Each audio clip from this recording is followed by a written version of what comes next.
Start है। वाष्पीकरण की क्रिया जो होती है वो अधिक ताप पर होती है और इसमें द्रव का गैस में परिवर्तन होता है, ठीक है। इसको हम वेपोराइजेशन बोलते हैं। और इन्वायरमेंट जब अगर साफ रहेगा, ठीक है, सूर्य अगर तापमान अधिक रहता है, आयतन ज़्यादा रहता है, ठीक है। वैसे वाष्पीकरण में क्या था, आयतन की ज़्यादा आवश्यकता नहीं, तापमान अधिक कर देते हैं तो वाष्पीकरण की क्रिया क्या होती है, तेजी से होती है। जिसमें हम कपड़े वगैरह सुखाते हैं तो वहाँ पे क्या होता है, वाष्पन होता है। वहाँ पे क्या होता है, वाष्पन होता है कि सूर्य के प्रकाश से ही क्या होता है, कोई भी चीज मतलब वाष्प के रूप जल जो होता है वाष्प के रूप में परिवर्तित होता है। तो वहाँ पे क्या होता है, एरिया पे मैटर करता है। अगर कोई कपड़ा सुखा रहे हैं, फैला के सुखाते हैं तो जल्दी सूख जाता है। जबकि अगर वो उनका क्षेत्रफल कम कर दे, मतलब उसको अगर सिकोड़ कर रख दें या ऐसे ही डाल दें बिना फैलाए अच्छे से, तो वो टाइम लगता है। तो इससे क्या पता चलता है कि जो वाष्पीकरण हो रहा है या वाष्पन जिसको बोलते हैं, इसमें क्षेत्रफल आयतन पे मैटर करता है। आयतन जो होता है वो प्रभावित करता है। अगर आयतन ज्यादा है तो वाष्पन या वाष्पीकरण की क्रिया क्या होगी, जल्दी होती है, मतलब तीव्र होती है। और जैसे आप घर पे देख लो, कभी गर्मी के महीने में कोई बर्तन होता है, जैसे छत पे रख देते हैं तो पानी अगर छोटे बर्तन में है तो जो होता है वो कम टाइम में, मतलब उसको ज़्यादा टाइम लगता है वाष्पन होने के लिए। जबकि अगर बड़े बर्तन में रखते हैं तो वो सूख जाता है, कुछ समय बाद देखते हैं 1 दिन या 2 दिन बाद पानी गायब हो जाता है। तो क्रिया किसके अंतर्गत होती है, वाष्पीकरण की क्रिया के अंतर्गत होती है। वाष्पीकरण के अंतर्गत ही हम लोग जो अपना घर में मटका होता है, जो पानी ठंडा हो जाता है, वो वाष्पीकरण के कारण ही होता है। लेकिन उसमें क्या होती है, गुप्त ऊष्मा इन्वॉल्व होती है, ठीक है। वाष्पीकरण की उसमें गुप्त ऊष्मा होती है, जिसको हम बोलते हैं वाष्पन की गुप्त ऊष्मा के नाम से, ठीक है। किस वजह से होता है पानी ठंडा होना, वाष्पीकरण की गुप्त ऊष्मा की वजह से मटके का जो जल होता है वो ठंडा रहता है। अगला है संघनन। संघनन जो होता है कब होता है, कम ताप पर होता है। संघनन की क्रिया जो होती है कम ताप पे होती है, जिसमें आपका गैस यानी वाष्प, गैस जो वाष्प है वो किसमें परिवर्तित होता है, जल में, द्रव में परिवर्तित होता है, द्रव की बूंदों में परिवर्तित होता है, ठीक है। तो संघनन की क्रिया जो होती है कम ताप पर होती है, इसमें गैस या वाष्प के रूप में इनका परिवर्तन होता है और ये जल मतलब यानी द्रव में परिवर्तित होते हैं। एक ऐसे ही आपका है ऊर्ध्वपातन। क्या है, ऊर्ध्वपातन, जिसको हम सब्लिमेशन बोलते हैं। क्या बोलते हैं, सब्लिमेशन बोलते हैं।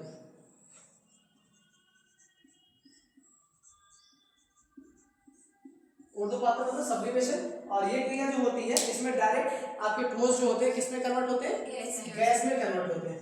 ठोस जो होते हैं सीधे गैस में परिवर्तित होते हैं, ठीक है। इसके उदाहरण के रूप में क्या है, कैंपर मतलब कपूर हो गया आपका, क्या हो गया, कपूर। कपूर का तत्सम शब्द क्या होता है, कर्पूर होता है ना। कपूर का क्या होता है, कर्पूर। और इसके अलावा कपूर के अलावा क्या है, नौशादर। नौशादर का जो रासायनिक नाम उसको क्या बोलते हैं, अमोनियम क्लोराइड NH4Cl।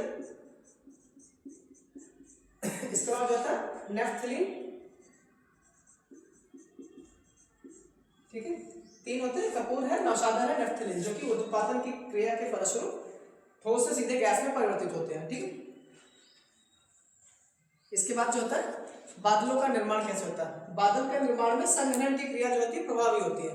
बादल का कैसे, बादल बनता कैसे है, संघनन की क्रिया के फलस्वरूप जो है बादलों का निर्माण होता है, जिसमें जो जलवाष्प होते हैं या हिम होते हैं, हिम मतलब बर्फ के छोटे छोटे बूंद या टुकड़े एक तरह से बोल सकते हैं, उनका किसमें परिवर्तित होना, द्रव अवस्था में आना, मतलब गैसीय अवस्था में, सॉरी द्रव अवस्था में आना, जल की बूंदों में मतलब कन्वर्ट होना, क्या कहलाता है, संघनन। और जब ये क्रिया ओसान के बिंदु, जिसको हम बोलते हैं ड्यू पॉइंट, ठीक है, ड्यू पॉइंट के ऊपर होता है तो बादलों का निर्माण होता है, कुहासा का निर्माण होता है, कोहरे का निर्माण होता है और ओस का निर्माण होता है।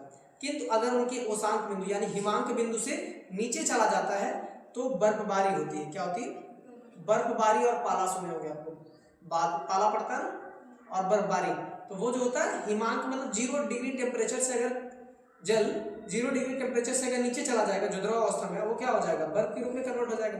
तो उस टाइम क्या होता है, पाला पड़ता है और बर्फबारी होती है। किंतु अगर वो 0 डिग्री से ऊपर अर्थात जो उसका ड्यू पॉइंट है, ओसांक बिंदु एक बोलते हैं, ओसांक बिंदु से अगर ऊपर टेम्परेचर है, मतलब हाँ टेम्परेचर है, तो जो ये गैस होते हैं वो किस में कन्वर्ट होते हैं, वो तो एक ड्यू में कन्वर्ट होते हैं, कुहासा बनाते हैं, कोहरा बनाते हैं और बादल का निर्माण करते हैं, ठीक है।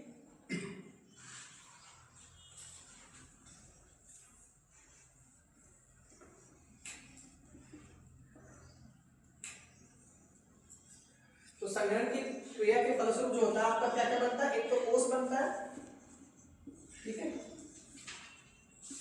ओस बनता है, ओस के अलावा क्या बनता है, कोहरा, कोहरा बनता है, फॉग, इसके अलावा आपका कुहासा है, इसको मिस्ट बोलते हैं, इसके अलावा आपका बादल का निर्माण होता है, ठीक है, बादल का निर्माण होता है, बादल मतलब क्लाउड, क्लाउड का निर्माण होता है। तो ओस जो होता है क्या होता है, जब जब जब संघनन की क्रिया, ये संघनन क्रिया के अंतर्गत होती है। अब वाष्प में, वाष्प का कर्म परिवर्तन किसमें हो रहा है, जल में, द्रव में हो रहा है। अगर ये द्रव में परिवर्तन कितना हो, उसके ओसांक बिंदु जो ड्यू पॉइंट होता है उससे ऊपर रहता है, ड्यू पॉइंट से ऊपर है तो क्या बनेगा, इन सब का निर्माण होता है, इन सभी का निर्माण जो होता है उसके ओसांक बिंदु से अगर ऊपर, अर्थात हिमांक बिंदु जिसको बोलते हैं, हिमांक बिंदु, ठीक है, एक होता है हिमांक बिंदु, ठीक है, मेल्टिंग पॉइंट, सॉरी इसको क्या बोलेंगे, फ्रीजिंग पॉइंट बोलेंगे, हिमांक बिंदु मतलब फ्रीजिंग पॉइंट, ठीक है। इस टेम्परेचर से जब जितना भी निर्माण हो रहा है ओस का, कोहरा का, कुहासा का या बादल का, इसमें हमेशा जल की बूंदों के रूप में रहते हैं, ठीक है, किसमें रहते हैं, वाष्प जो होता है वो जल की बूंदों के रूप में होता है। किंतु अगर हिमांक बिंदु से नीचे चला जाता है, हिमांक बिंदु से नीचे चला जाता है तो किसका निर्माण होता है, पाला और बर्फबारी होती है, दो चीज होती है, पाला पड़ता है और क्या होता है, बर्फबारी होती है, ठीक है। ओस कहाँ दिखाई देते हैं, जैसे आपने क्रिकेट मैच सुना होगा कि क्रिकेट हो रहा है रात के 8 बजे, ओस पड़ रहा है, तो जो आपके उस ओस में क्या दिखाई देता है, पानी की छोटी छोटी बूंदें होती है, क्या होती है वो, पानी की छोटी छोटी बूंदें जो हमारे वायु क्षोभ मंडल यानी इसके नीचे धरातल के एकदम समीप होती है, धरातल के सतही भाग में होती है, जहाँ पे घास वगैरह उगे रहते हैं वहाँ पे ओस दिखाई देता है, ठीक है। और किस रूप में दिखाई देता है, पानी की छोटी छोटी बूंदों के रूप में दिखाई देता है। जबकि कोहरा जो होता है, फॉग जिसको बोलते हैं, ये भी पानी की बूंदें होती है, लेकिन हमारे एनवायरमेंट जो हवा होती है, हवा में पाई जाती है, जो हमारा हवा होता है, पवन जिसको बोलते हैं, उसमें जल की बूंदें जो उपस्थित होती है उनको किस नाम से जानते हैं, कोहरा के नाम से जानते हैं। उसी का बड़ा मतलब रूप जो होता है कुहासा कहलाता है, ठीक है। कोहरा जो होता है क्या होता है, खतरनाक होता है, जैसे कोहरा 1 किलोमीटर 2 किलोमीटर तक ही दिखाई देता है, उसके बाद आगे मतलब और भी कम दिखाई देता है, हो सकता है 500 मीटर तक दिखाई दे, आगे इसके नहीं दिखाई देता। दिल्ली वगैरह में जो है कोहरा बहुत अच्छा पड़ता है ना, यहाँ भी कोहरा पड़ेगा। इसके बादल का निर्माण होता है, बादलों का निर्माण भी कैसे होता है, जल में परिवर्तन, गैसों का जल में या द्रव में परिवर्तन होने की वजह से बादल का निर्माण होता है। अब बादल जो होते हैं कई प्रकार के होते हैं, ठीक है, बादलों को भी कई भागों में बांटा गया है। अगर ये हिमांक बिंदु से नीचे हो रहा है, 0 डिग्री टेम्परेचर से क्या होते हैं, नीचे आ रहा है, मतलब 0 के नीचे क्या होता है, बर्फ बनेगा, तो या तो पाला के रूप में पड़ता है, जो पाला किस, अच्छा कोई है कैसे फसल का नाम बताओ जो पाला के लिए नुकसान करता हो, जो पाला की वजह से उसका नुकसान होता है। हाँ, मतलब लगभग फसलें हैं, जैसे आप एग्जाम में जो क्वेश्चन पूछे गए आज तक इससे, एक तो कपास का पूछा था, कपास जो इससे प्रभावित होता है, आलू गांव में प्रभावित होता है, तो पाला से बचने के लिए हम क्या करते हैं, खेतों में क्या करते हैं, पानी भरते हैं। आलू का खेत है, उसको पाला ना लगे तो क्या करते हैं, पानी भर देते हैं खेतों में, तो उससे इनका जो है उन फसलों को जो है पाले से बचाया जा सकता है। बादल क्या होते हैं, वायुमंडल का जो उपस्थिति है, वायुमंडल की उपस्थिति में जो जलवाष्प होते हैं और हिम के कण होते हैं, उनके संघनन के पश्चात बादलों का निर्माण होता है। बादलों का निर्माण कैसे होता है, वायुमंडल में उपस्थित जलवाष्प और हिम के कण, क्योंकि बर्फबारी होगी, ठीक है, हिम के कण भी होते हैं, इनका संघनन की क्रिया होती है, इनके संघनन की क्रिया के पश्चात जो होते हैं बादलों का निर्माण होता है।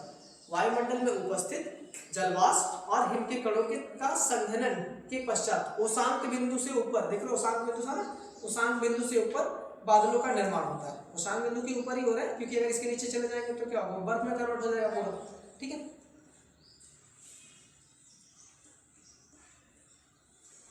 अब बादलों को जो है कई भागों में बांटा गया है। बादल जो है इनको कई प्रकार से बांटा गया है।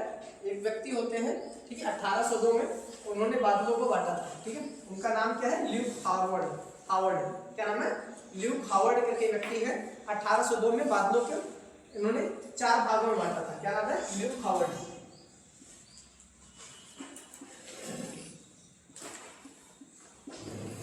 ल्यूक हावर्ड 1802 में ये बादलों को बांटते हैं 4 भागों में। ल्यूक हावर्ड कहाँ के थे? ब्रिटिश, एक ब्रिटिश थे, ठीक है, ब्रिटिश भूगोलवेत्ता थे। इन्होंने जो बादलों को 4 भागों में बांटा था। एक तो उन्होंने पहले बांटा था पक्षावी मेघ, क्या नाम था? पक्षाव मेघ जिसको बोलते हैं। बादलों को उन्होंने 4 और स्वरूप के आधार पर बांटा था। किस आधार पे? स्वरूप के आधार पे।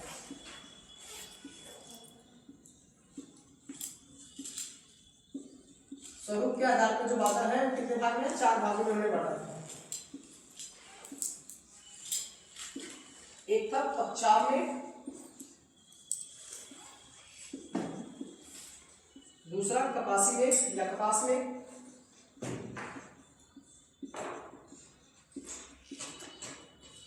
तीसरा है अस्तरी मेघ और चौथा है वर्षा स्तरी मेघ।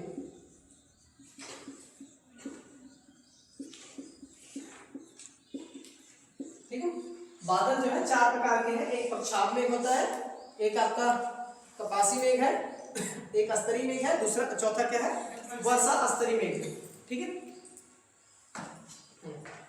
तो पक्षाव मेघ जो होता है, पक्षाव मेघ ये सबसे अधिक ऊंचाई पे पाए जाते हैं। पक्षाव मेघ क्या होते हैं? वायुमंडल में सबसे अधिक ऊंचाई पे पाए जाते हैं। इनका जो रेंज होता है, बादलों का निर्माण कहाँ तक होता है? धरातल से लेकर 20 किलोमीटर तक लगभग इनका निर्माण होता है। कितना किलोमीटर तक?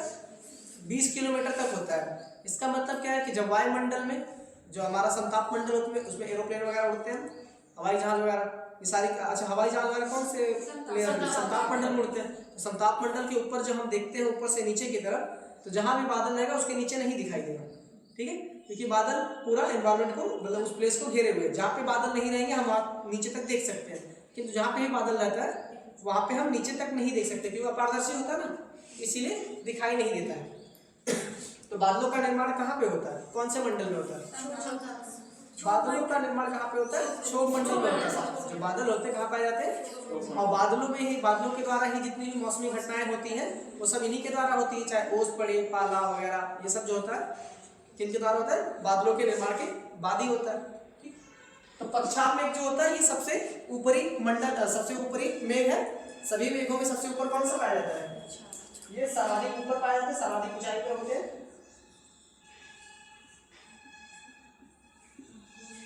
और ये सूर्य के विकिरण के लिए, जो सूर्य की किरणें आती हैं उनके लिए पारदर्शी होते हैं। जो पक्षाव मेघ होता है क्या होता है?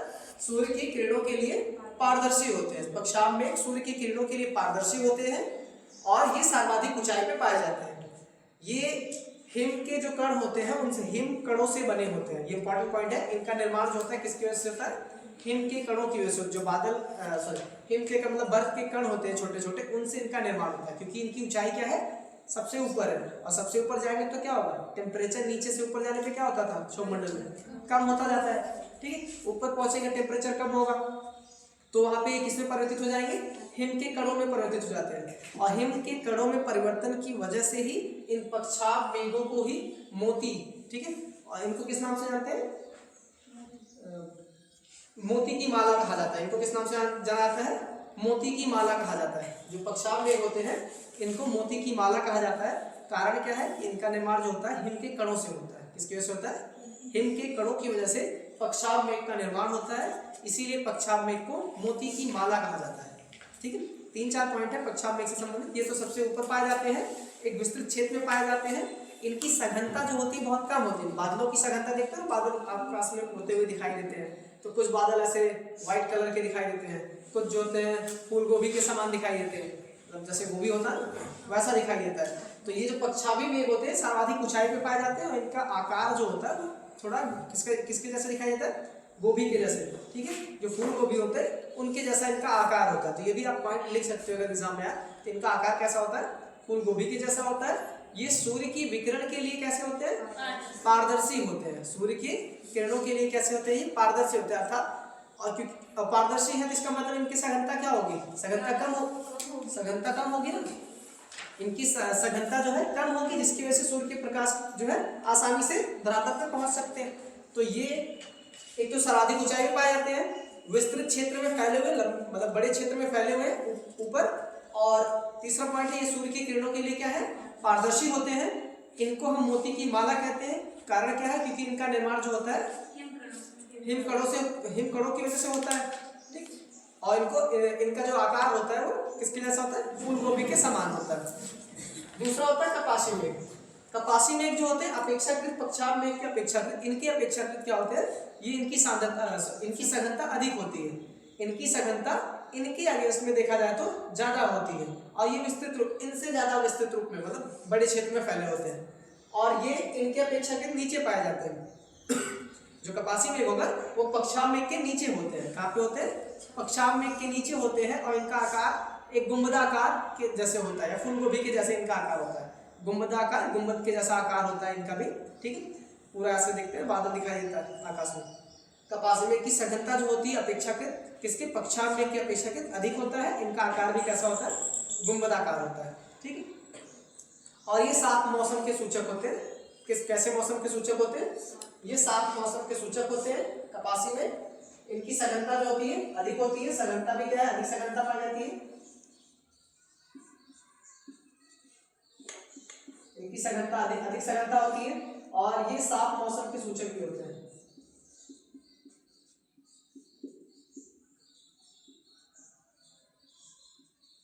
सूचक होते हैं, ठीक। तो कपासी मेघ हो गया। अगला जो अस्तरी, अस्तर मतलब क्या है, एक लेयर के रूप में, नाम से ही पता चल रहा है। तो ये अगर लेयर के रूप में है तो लेयर कैसे है, ये पतली पतली लेयर होगी, बादलों का मतलब ऐसे आकार बनेगा, ठीक है, ये लेयर के रूप में होंगी। तो इनकी जो क्षैतिज, ये हमेशा कैसे रूप में फैले रहेंगे, क्षैतिज रूप में रहते हैं, जबकि इनकी लंबवत ऊंचाई क्या रहेगी, लंबवत मोटाई जो रहेगी क्या रहेगी, कम होगी। तो जो अस्तरी मेघ होते हैं क्षैतिज रूप में होते हैं, और इनकी मोटाई जो होती है अर्थात लंबवत, इनकी लंबवत मोटाई कम होती है, ठीक है। ये क्षैतिज रूप में पाए जाते हैं, और इनकी मोटाई जो होती है कम, यानी कैसे होते हैं, ये लंबवत, इनका लंबवत आकार जो होता है वो कम होता है। लंबवत आकार जो होता है इनका क्या होता है,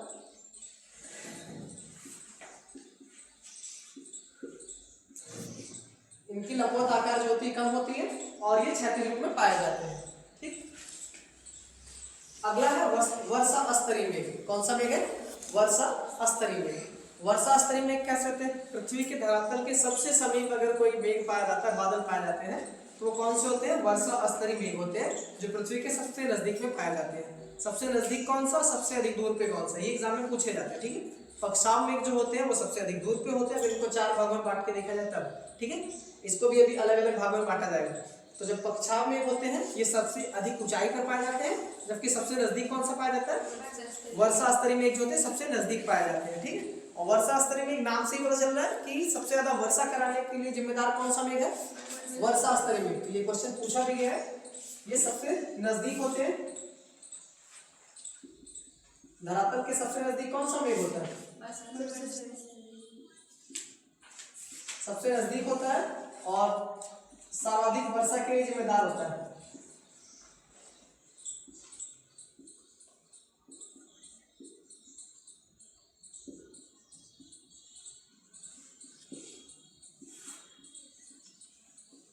ये क्या होते हैं, वर्षा के लिए जिम्मेदार होते हैं, सबसे नजदीक भी पाए जाते हैं, और ये वर्षा के लिए जिम्मेदार भी होते हैं, ठीक है। सबसे अधिक दूरी पे कौन सा पाया जाता है, पक्षाभी मेघ जो होते हैं, पक्षाभ मेघ जिसको बोलते हो, सबसे अधिक ऊंचाई पर पाए जाते हैं।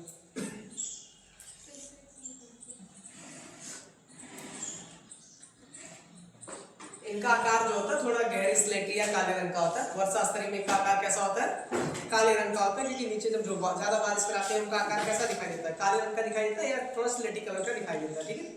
तो कौन से, वर्षा अस्तरी मेघ होते हैं। अब आप बताइए कौन सी इसमें मेघ है जो परतदार के रूप में पाई जाती है, अस्तरी मेघ जो होती है वो परतदार के रूप में पाई जाती है, इनकी लंबवत मोटाई जो होती है वो कम होती है, क्षैतिज रूप से ये फैले अर्थात परतदार के रूप में फैले होते हैं। जबकि कपासी मेघ जो होते हैं ये अधिक सघनता और अधिक विस्तृत क्षेत्र में फैले होते हैं, और इनमें क्या होता है, ये 7 मौसम के सूचक होते हैं, जहां पे पाए जाते हैं वो क्या दिखाई देता है, एक तरह से 7 मौसम का एक संकेतक के रूप में होते हैं, ठीक है, कपासी मेघ। और इनका आकार वही गुंबदाकार या फूलगोभी के समान होता है। सेम वैसे ही पक्षाभी मेघ जो होते हैं ये सर्वाधिक ऊंचाई पर पाए जाने वाला मेघ होता है, पक्षाभी मेघ। पक्षाभी मेघ का निर्माण जो होता है वो हिम के कणों की वजह से होता है, इसीलिए उनको मोती की माला के नाम से भी जाना जाता है, ठीक है। और पक्षाभी मेघ क्या होते हैं, इनकी सघनता अपेक्षाकृत क्या होती है, कम ही होती है, और सर्वाधिक ऊंचाई पर पाए जाते हैं, ठीक है। पक्षाभी मेघ का याद रखना, इनका निर्माण जो होता है हिम के कणों की वजह से होता है। ये क्वेश्चन एग्जाम में आ चुका है कि कौन सा मतलब ऑप्शन दिया था उसमें कि निम्नलिखित में से कौन सा ऐसा ऑप्शन है जो पक्षावी मेघ से संबंधित है। इसके बाद जो है आपका ऊंचाई के आधार पे इनको बांटा गया है मेघों को अलग अलग भागों में। ठीक है,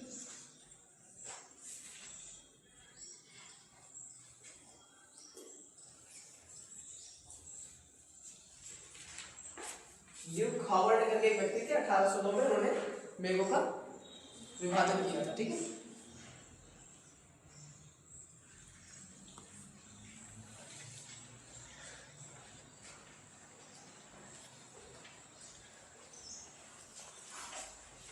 अगर ऊंचाई के आधार पे देखा जाए तो बादल भी कितने प्रकार के होते हैं, ये इनको 3 भागों में बांटा गया है ऊंचाई के आधार पर।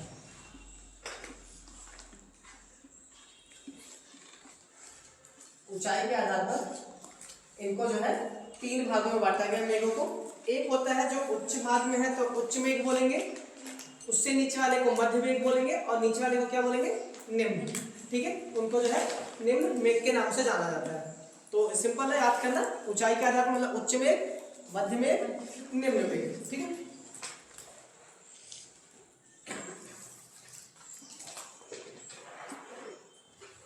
एक है आपका उच्च मेघ जो सर्वाधिक ऊंचाई पर पाए जाते हैं, दूसरा है आपका निम्न मध्य मेघ, तीसरा आपका है निम्न मेघ।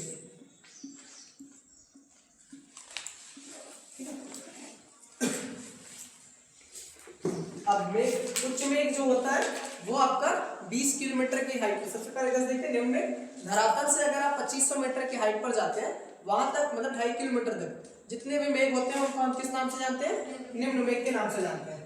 तो इनका जो रेंज है धरातल से कितना 2.5 किलोमीटर तक होता है। ये कहाँ तक बनते हैं निम्न मेघ, लगभग 2.5 किलोमीटर तक, अर्थात यानी 2500 मीटर की हाइट तक निम्न मेघ का निर्माण होता है। जबकि मध्य मेघ जो होते हैं ये 2.5 से 6 किलोमीटर के बीच में होते हैं। कहाँ तक होता है, 2.5 से 6 किलोमीटर की हाइट तक जो मेघ का निर्माण होता है उसको हम मध्य मेघ के नाम से जानते हैं। ठीक है, और तीसरा आपका मेघ जो होता है वो उच्च मेघ है, इनसे अधिक और 20 किलोमीटर तक की रेंज में जितने भी बादलों का निर्माण होता है उसको हम क्या बोलते हैं, उच्च मेघ के नाम से जानते हैं। 6 से 20 किलोमीटर। ठीक है,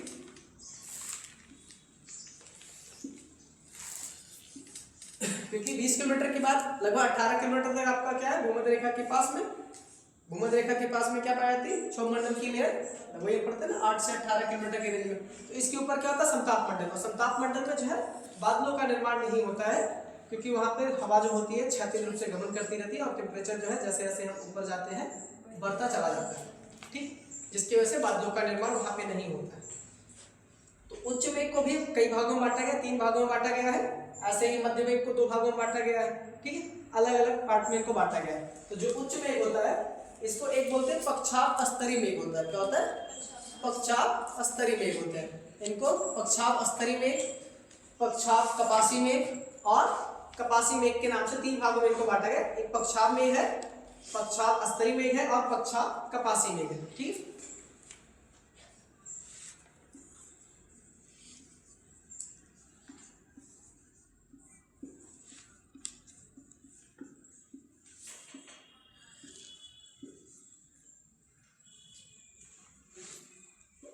पक्षाप स्तरीय मेघ, कपासी मेघ और पक्षाप कपासी मेघ।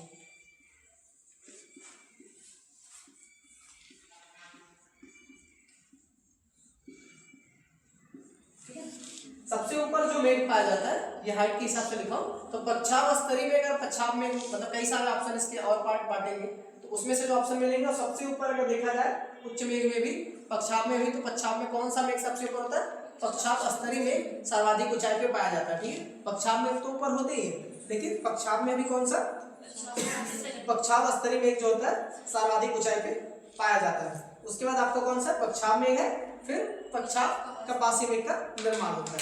ठीक, ये इनकी हाइट क्या है, जैसे जैसे हम ये नीचे से है, ठीक है, ऊपर से आ रहा है तो नीचे की तरफ सबसे ऊपर। इनका क्रम याद रखना क्योंकि इंपॉर्टेंट है, क्वेश्चन बनते हैं यहाँ से। मेंस में अगर बादलों के बारे में पूछा गया तो आप फिगर बनाएंगे इसका। ठीक है, तो क्रम से लिखना पड़ेगा। और ये 20 किलोमीटर से नीचे जा रहा है, 20 किलोमीटर जैसे जैसे नीचे जा रहा है वैसे वैसे इनके बादलों का निर्माण होता जा रहा है। अगला जो होता है मध्य मेघ होता है। मध्य मेघ दो प्रकार के, एक उच्च स्तरीय होते हैं, एक उच्च कपासीय। उच्च स्तरीय और उच्च कपासीय मेघ।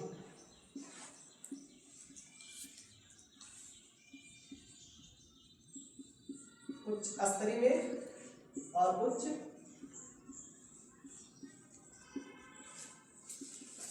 कपासीय मेघ, ठीक है। ये भी दो प्रकार के हैं। इनको जो है एक उच्च स्तरीय मेघ होता है, फिर उच्च कपासीय मेघ के रूप में बांटा गया, ठीक। देखो अभी इसके पहले बताया था, सबसे पहले पच्छाद बताया था, फिर कपास बताया था, कपासी मेघ के बाद क्या था, स्तरीय मेघ, स्तरीय मेघ के बाद क्या होता था, वर्षा स्तरीय मेघ, ठीक है। उसी क्रम में इनका नीचे से घटते क्रम में आ रहे हैं। पहले पच्छाद मिला, फिर पच्छाद से कपासी वाले साथ में मिल रहे हैं, ठीक है, और उसके बाद स्तरीय मेघ मिलेंगे, ठीक है। लास्ट में क्या मिलेगा आपको, वर्षा स्तरीय मेघ मिलेंगे। अच्छा, कपासी मेघ में एक चीज बताना भूल गया कि कपासी मेघ जो होता है उनका नाम कपासी मेघ क्यों पड़ा, क्योंकि वो आकार जो होता है उनका, मतलब देखने में वो रुई के आकार के जैसे लगते हैं, जिस वजह से उनको क्या बोलते हैं, कपासी मेघ के नाम से जानते हैं, ठीक है। कपास की रुई होती है ना, जैसे रुई दिखाई देता है वैसे ही बादलों का आकार होता है। आकाश में आप जब खुले आसमान रहते हैं तो उस टाइम जब दिन का समय साफ रहता है तो उस समय आपको जो व्हाइट कलर के बादल दिखाई देते हैं, ऐसे लगता है कि काफी ज्यादा मतलब नजदीक में है, एक के ऊपर एक लेयर दिखाई देती है। वो जो कौन सा मेघ होता है वो कपासी मेघ का ही है, ठीक है। और बारिश के समय आपका तो वर्षा स्तरीय मेघ दिखाई देता है। अभी आपके निम्न मेघ जो होते हैं ये कई प्रकार के होते हैं। एक तो आपका इसमें वर्षा स्तरीय मेघ आएगा, कपासी मेघ भी होता है इसमें, ठीक है। कपासी मेघ कई लेयर में है ना, क्योंकि नीचे भी रहेंगे, ऊपर भी पहुंचेंगे, उसके ऊपर भी रहते हैं, बस सघनता उनकी क्या होती है, कम होती जाती है। इसमें आपका एक स्तरीय कपासी मेघ है, कौन सा है, स्तरीय कपासी मेघ, स्तरीय मेघ, वर्षा स्तरीय,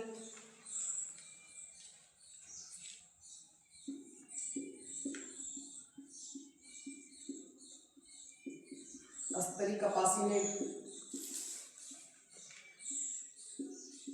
स्तरीय मेघ,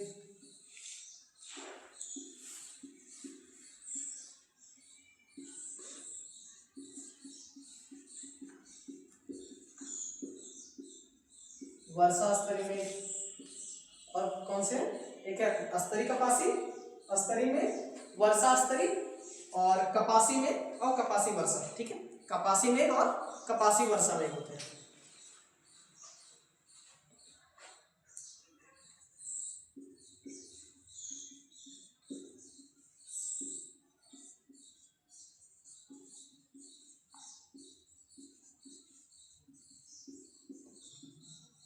ठीक है, इसमें जो वर्षा स्तरीय मेघ होता है सबसे नीचे ही होता है। सबसे नीचे कौन सा है, वर्षा स्तरीय नीचे सबसे नीचे होता है।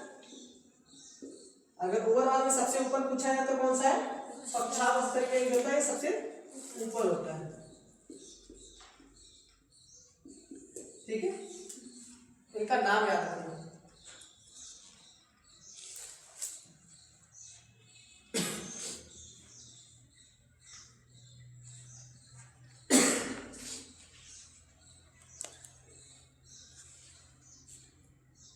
ठीक,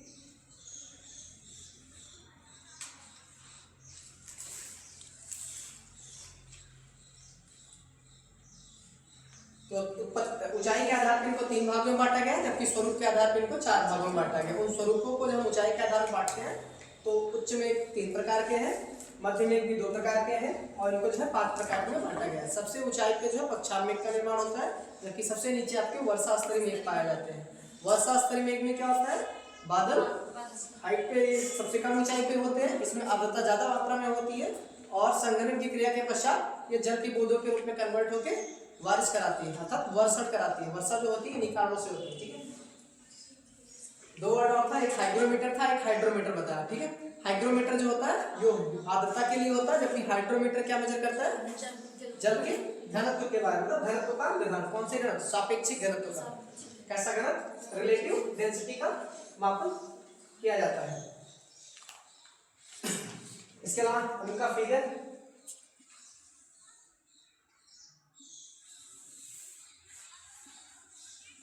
ठीक है। अब ये मान लो 0 से 6 किलोमीटर है, सर ये 2500 मीटर तक होंगे, इनकी हाइट कितनी होगी, 2500 मीटर या 2.5 किलोमीटर के रेंज तक की हाइट है, इसके ऊपर जो दूसरा वाला है वो 25.2.5 से 6 किलोमीटर, और इसके ऊपर जो है आपका ये 6 से 20 किलोमीटर के बीच में है।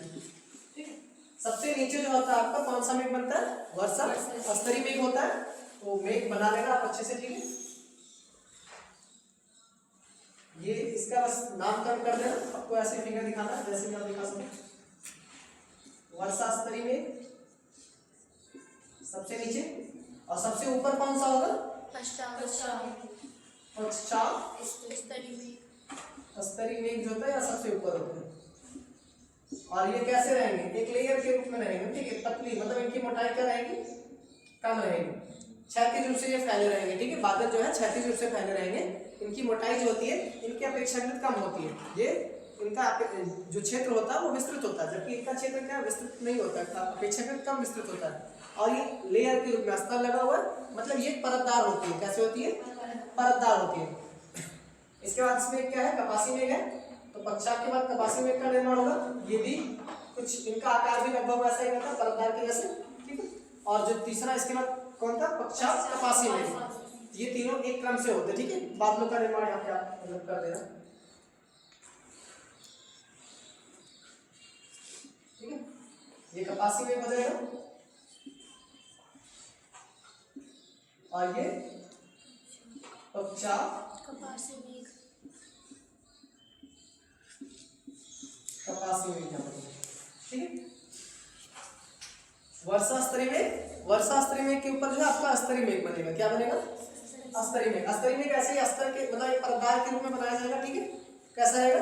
परतदार के रूप में। उसकी मोटाई अर्थात लंबवत जो ऊंचाई होगी वो कम रहती है। परतदार है तो मतलब उसकी लंबवत ऊंचाई क्या रहेगी? कम रहेगी। ठीक है,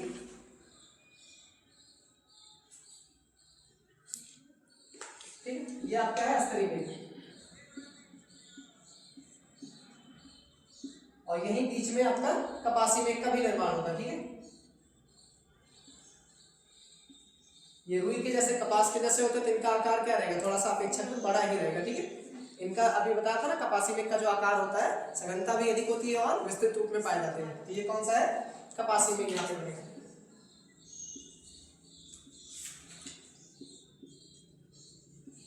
ठीक है, और एक होता है कपासी वर्षा मेघ। क्या होता है?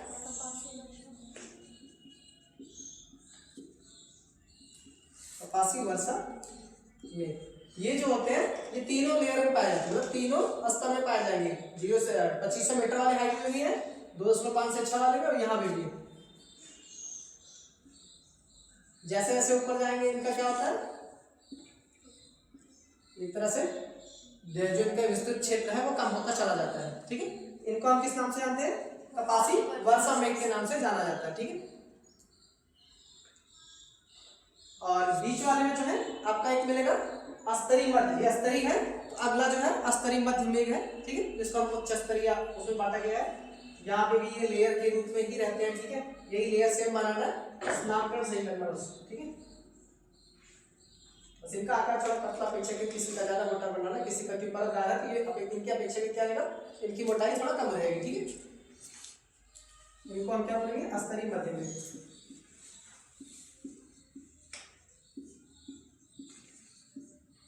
स्तरीय मध्य मेघ। ठीक है, और इसके ऊपर क्या बनेगा? पश्चात कपासी मेघ। जस्ट ऊपर क्या बनेगा? पश्चात कपासी मेघ। जो यहाँ पे है वही वाला, क्योंकि इस रेंज के अंतर्गत आता है, तो यहाँ भी आपका क्या बनेगा? यही सेम बादल का निर्माण होगा, बट वही है सॉरी, इनका जो आकार रहेगा क्षैतिज रूप में रहेंगे। ये सब कैसे रहेंगे? क्षैतिज रूप में ही रहेंगे। जितने बादल है सब क्षैतिज रूप में रहेंगे। परतदार स्तरीय है तो परतदार रहेंगे। ठीक है, जो कपासी वाले रहेंगे वो बस थोड़ा सा गुंबदाकार या सॉरी रुई के आकार के जैसे रहते हैं, तो उनका आकार रुई के समान थोड़ा विस्तृत होता है। ठीक है, और ये क्या हो जाएगा? कपासी। इनको हम बोलते हैं कपासी मध्य मेघ। ये वाला जो है कपासी मध्य है। ठीक है, ये कौन सा है? कपासी मध्य। ठीक है, यहाँ पे कपासी मेघ है और ये क्या होगा? बीच में है तो इसको हम कपासी मध्य बोलते हैं। ऊपर कपासी है, नीचे क्या है? कपासी मध्य।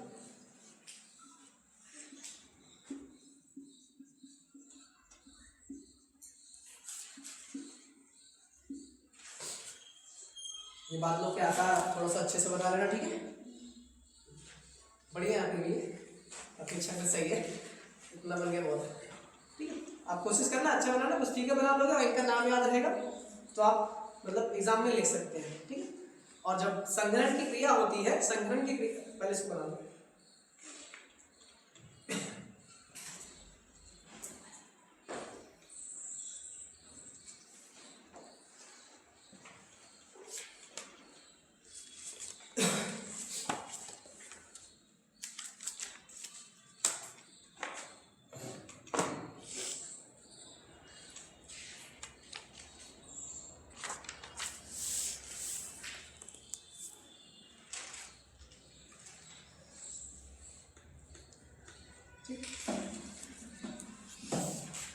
संग्रहण की क्रिया के पश्चात क्या होता है, वर्षा होता है। क्या होती है, वर्षा।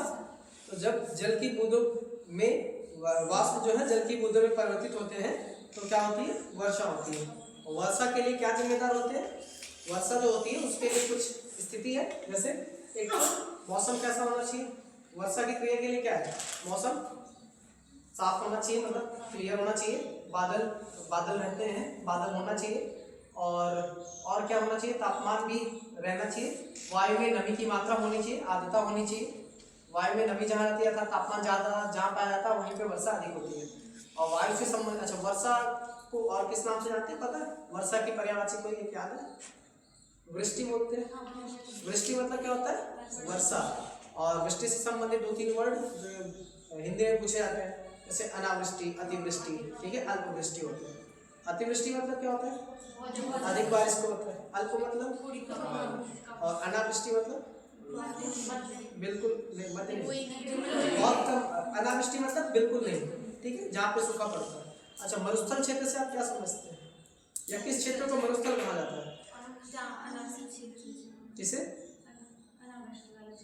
नहीं अनावृष्टि तो ठीक है, लेकिन ऐसे किस किस क्षेत्रों को मरुस्थल कहा जाएगा, लगभग 25 सेंटीमीटर से अगर कम बारिश होती है उस क्षेत्र को क्या बोलते हैं, मरुस्थल कहा जाता है। जहाँ पे भी 25 सेंटीमीटर से कम बारिश होती है उस क्षेत्र को मरुस्थल के नाम से जाना जाता है, ठीक है। ये बस आज का इतना ही है, ठीक। कल जो रहेगा ओशियोनोग्राफी है, तो समुद्र स्तर सागर मित्र वाला रहेगा, उसको पढ़ाएंगे।